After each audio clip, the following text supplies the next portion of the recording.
আজ পর্যন্ত যেসব যোগ্য উপভোক্তারা অন্নপূর্ণা যোজনায় টাকা পাওনি তাদের জন্য বিরাট খুশির খবর। এবার তুমি আর কোনো রকমই বঞ্চিত হবে না। তোমার অ্যাকাউন্টে ৩,০০০ টাকা প্রত্যেক মাসে এবার থেকে আসতে থাকবে। এটা পশ্চিমবঙ্গ সরকারের মুখ্য সচিবের দপ্তর থেকে অর্ডারও পাস করা হয়েছে। সুতরাং বুঝতেই পারছো বন্ধুরা, সমস্ত যোগ্য উপভোক্তাগণের বিরাট খুশির খবর। আজকের ভিডিওতে আমরা ডিটেলস আলোচনা করব পশ্চিমবঙ্গ সরকারের মুখ্য সচিবের দপ্তর থেকে কি অর্ডার বেরিয়েছে, সেই অর্ডারটাকে কিভাবে ইমপ্লিমেন্ট করতে হবে এবং ফাইনালি কারা কারা বাদ যাচ্ছে সে সম্পর্কে ডিটেলস তথ্য দেওয়া আছে। সুতরাং বন্ধুরা বুঝতেই পেরেছো আজকের ভিডিওটা খুবই গুরুত্বপূর্ণ, বিশেষত তাদের কাছে যারা যোগ্য উপভোক্তা এবং এখনও পর্যন্ত কোনো টাকা পাওনি। সুতরাং আজকের ভিডিওটা শুরু থেকে শেষ পর্যন্ত মন দিয়ে বিনা স্কিপ করে দেখবে। আর ভিডিওটি পছন্দ হলে লাইক দেবে আর আমাদের চ্যানেলকে অবশ্যই সাবস্ক্রাইব করো। আমাদের চ্যানেলের নাম অস্মিতা এসডিএ টেক আর আমি অভিজিৎ। ফাইনালি অন্নপূর্ণা যোজনাতে অর্ডার জারি হয়েছে যোগ্য উপভোক্তাদের জন্য। এতে তারা বিরাটভাবে উপকৃত হবে। আর বঞ্চনার কোনো জায়গা নেই। যা আমি বারবার যতগুলো আমার বিগত ভিডিও আছে সবগুলোতে বলে এসেছি যে যোগ্য উপভোক্তারা কখনোই বাদ যাবে না। এবং আমি বারবার বলেছি যে গভর্নমেন্ট সবসময় কিছু না কিছু একটা রেকটিফাই করবেই করবে। এবং একটা আপডেটও আমি এই ভিডিওর শেষের দিকে দেবো। কালকে অন্নপূর্ণা যোজনার পোর্টালে স্ট্যাটাস যারা রিজেক্ট ছিল, আজকে আবার কি নতুন কিছু হয়েছে কিনা আমি সে বিষয়ে আলোচনা করব। এখন দেখো বন্ধুরা, অন্নপূর্ণা যোজনা 2026 মুখ্য সচিব, আমরা জানি রাজ্যের মুখ্য সচিবের নাম IAS মনোজ কুমার আগরওয়াল। উনি 4 তারিখে দেখো 4/7/2026 ডেটে একটা অর্ডার দিয়েছে, যোগ্য উপভোক্তার নাম যেন বাদ না যায় এই নিয়েই একটা অর্ডার জারি করেছে। Government of West Bengal office of the chief secretary এই 4/7/2026 অর্থাৎ 4/7/2026 মুখ্য সচিবের দপ্তর থেকে একটা অর্ডার বের করেছে। সেখানে আবেদনপত্রের কথা বলা হয়েছে। দেখো অ্যাপ্রক্সলি আবেদনপত্রগুলো কীরকম না, জমা হয়েছিল 1,62,00,000, তার মধ্যে অ্যাপ্রুভড করা হয়েছে 1,22,00,000। 3 নম্বর হচ্ছে বাতিল হয়েছে 27,83,000।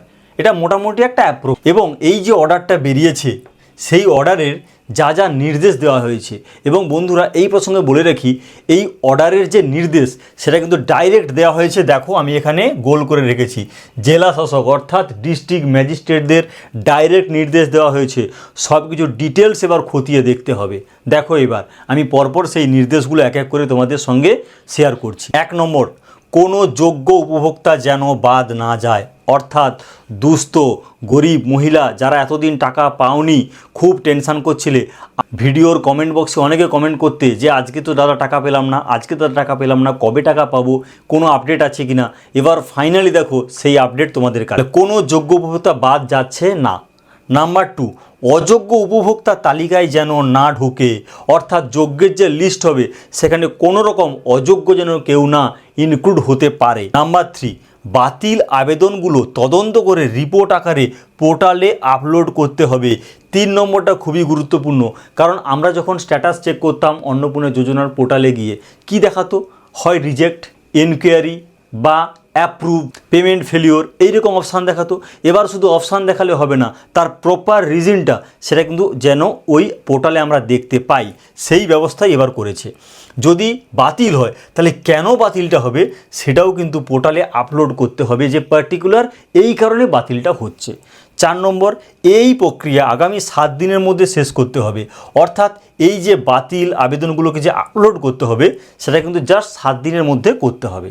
5, অফলাইন আবেদনপত্রগুলো 10 জুলাইয়ের মধ্যে ডিজিটাইজ করে অনুমোদন বা বাতিলের সুপারিশ পোর্টালে আপলোড করতে হবে। অনলাইনের ব্যাপারটা নয়, হলো অফলাইন যারা জমা দিয়েছিল তাদের ক্ষেত্রেও কিন্তু একটা অর্ডার দিয়ে দিয়েছে যে সেই সমস্ত অফলাইন যে আবেদনগুলো জমা পড়েছিল সেগুলোকে 10 তারিখের মধ্যে ডিজিটাইজ করতে হবে, এবং সেটা যদি বাতিল হয় তার কারণটাও অলরেডি পোর্টালে আপলোড করতে হবে।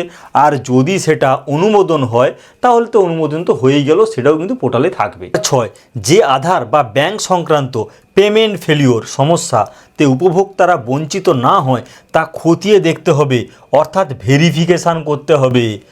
এতদিন পর্যন্ত ব্যাংকে যখনই ডিবিটির মাধ্যমে টাকাটা পাঠাতো, যদি টাকা না পাঠাতো ওখানে কি থাকতো স্ট্যাটাসে, পেমেন্ট ফেলিওর, তার জন্য প্রপার ভেরিফিকেশান করতে হবে সত্যি সত্যি কেন এটা পেমেন্ট ফেলিওর হচ্ছে, এবং সেই ব্যাংকের সঙ্গে দরকার হয় প্রয়োজনে কথাও বলতে হতে পারে। 7, প্রয়োজনে ফিজিক্যাল ভেরিফিকেশান করতে হবে, অর্থাৎ এই যে বাতিল যেগুলো হচ্ছে তাদের জন্য এতদিন ভেরিফিকেশান বারবার বলা হচ্ছে, কিন্তু ভেরিফিকেশান হয়তো কোথাও অনলাইন হয়েছে, অফলাইনও আবার কিছু জায়গা হয়েছে, কিন্তু বেশিরভাগ ক্ষেত্রে ভেরিফিকেশান প্রপারলি হয়নি। এবার কিন্তু ভেরিফিকেশান করতে হবে, বিশেষ করে যাদের বাতিল হচ্ছে তাদের তো আগে ভেরিফাই করতে হবে। ভেরিফাইয়ের কারণ তো পোর্টালে আপলোড করতে হবে, তাহলে তার জন্য তো কারণটা জানতে হবে, তার জন্য ফিজিক্যালি সেই জায়গাগুলো ভেরিফিকেশান করতেই হবে। সে ব্যাংকে পেমেন্ট ফেলিওর হলে ব্যাংকের সঙ্গে ডাইরেক্ট কথা বলতে হবে, বা আদার্স কোনো কিছু থাকলে সেখানেও গিয়ে কিন্তু ভেরিফিকেশান করতে হবে। 8 হচ্ছে পরবর্তী পরিস্থিতিতে আবার রিভিউ মিটিং হবে কবে? 1/8/2026, অর্থাৎ আগস্ট মাসের 1 তারিখের মধ্যে যদি মনে হয় সেরকম কিছু প্রক্রিয়া এগোলো না, তাহলে সেই নিয়ে কিন্তু একটা রিভিউ মিটিং বসতেও পারে, যে কতটা ডিএমরা কাজ করেছে, কতটা ওখানে আপলোড হয়েছে, সেখানেই বা বাতিল হয়েছে, তাদের পোর্টালে প্রপারলি আপডেট হয়েছে কিনা, ফিজিক্যাল ভেরিফিকেশান ঠিকঠাক হয়েছে কিনা। তাহলে এইগুলো নিয়ে একটা রিভিউ মিটিং দরকার হলে হবে 1 আগস্ট 2026-এ। ঠিক আছে বন্ধুরা, এবার বুঝতে পেরেছো? তাহলে যারা যোগ্য উপভোক্তা, যারা গরিব নিম্ন মধ্যবিত্ত, এতদিন টাকা পাওনি, বা জুন মাসে টাকা পেয়েছো জুলাই মাসে টাকা পাচ্ছ না, বা পাওনি এখনও পর্যন্ত, তোমাদের জন্য কিন্তু আর কোনো টেনশান নেই, এবার তোমরা ডেফিনেটলি টাকা পাবেই। এটা আমি ভিডিওর প্রথমে বলেছিলাম না যে অন্নপূর্ণা যোজনার পোর্টালে স্ট্যাটাস চেক করতে গিয়ে কী কী পরিবর্তনগুলো হচ্ছে? দেখো আমি আজকে একটা বলছি, রিজেক্ট যেগুলো হয়েছে সেগুলো ফাইনালি রিজেক্টেড নয়, প্রফেশনালি রিজেক্টেড। পোর্টালে চেক করো, অর্থাৎ কালকে যারা তোমরা অন্নপূর্ণা যোজনার পোর্টালে চেক করেছিলে স্ট্যাটাসটা, সেখানে রিজেক্ট ছিল, আজকে আবার গিয়ে তোমরা চেক করো, দেখবে রিজেক্ট নেই, দেখবে সেখানে এনকোয়ারি লেখা আছে। এবার আমি নিজেও চেক করেছি, কালকে একটা আবেদনপত্র দেখেছিলাম তার স্ট্যাটাস হচ্ছে রিজেক্ট ছিল, আজকে সেখানে দেখেছি এনকোয়ারি আছে। এবং ফাইনালি 4 তারিখে যে মুখ্য সচিবের দপ্তর থেকে যে অর্ডারটা বেরিয়েছে, সেই অর্ডারে কারা কারা পার্মানেন্টলি বাদ সেটার কথাও কিন্তু বলা হয়েছে। ইনকাম ট্যাক্স যারা পে করে তারা পুরোপুরি বাদ, 3 রুম পাকা বাড়ি তারাও পুরোপুরি বাদ, জিএসটি যারা দেয় তারাও বাদ, ইত্যাদি।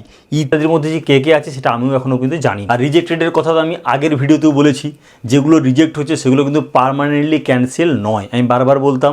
দেখো আজকের প্রমাণ কিন্তু এখানেও তোমরা দেখতে পাচ্ছ যে ফাইনাল রিজেক্টেড নয়, সেগুলো প্রভিশনাল রিজেক্টেড। তো বন্ধুরা, আশা করি অন্নপূর্ণা যোজনা নিয়ে সেই সমস্ত উপভোক্তারা যারা এখনও পর্যন্ত টাকা পাচ্ছ না, তোমাদের আর কোনো টেনশান নেই, টোটালি ফ্রি থাকো, তোমরা টাকা পাবেই। এবং তার জন্য গভর্নমেন্ট অলরেডি নোটিফিকেশন জারি করে দিয়েছে, সেই হিসাবে কিন্তু ভেরিফিকেশনও স্টার্ট হয়ে যাবে। এবং তোমাদের যদি কোনো ভুলও থেকে থাকে সেটা কিন্তু কারেকশান ডেফিনেটলি এবার হবেই হবে। আগের ভিডিওর কমেন্টগুলোতে তোমরা লিখতে অ্যাপ্লিকেশান রিজেক্ট হয়ে গিয়েছে, তাহলে এর কোনো এডিট করার অপশান দেবে কি না। আমি বারবার বলতাম যে গভর্নমেন্ট ডেফিনেটলি একটা অর্ডার দেবেই, বা ডেফিনেটলি কোনো স্টেপ নেবে এই এডিটেবল বা কারেকশানের জন্য, আমি কালকের ভিডিওতে পর্যন্ত জানিয়েছি। এবার দেখো গভর্নমেন্ট যে স্টেপটা নিয়েছে, ডেফিনেটলি তোমার কারেকশান বা এডিট সব কিছু করে ফাইনালি একটা পাকাপাকিভাবে একটা ব্যবস্থা করবে। সেই জন্যই পরিষ্কার বলেছে কোনো যোগ্য উপভোক্তা কোনো বাদ যেন না যায়।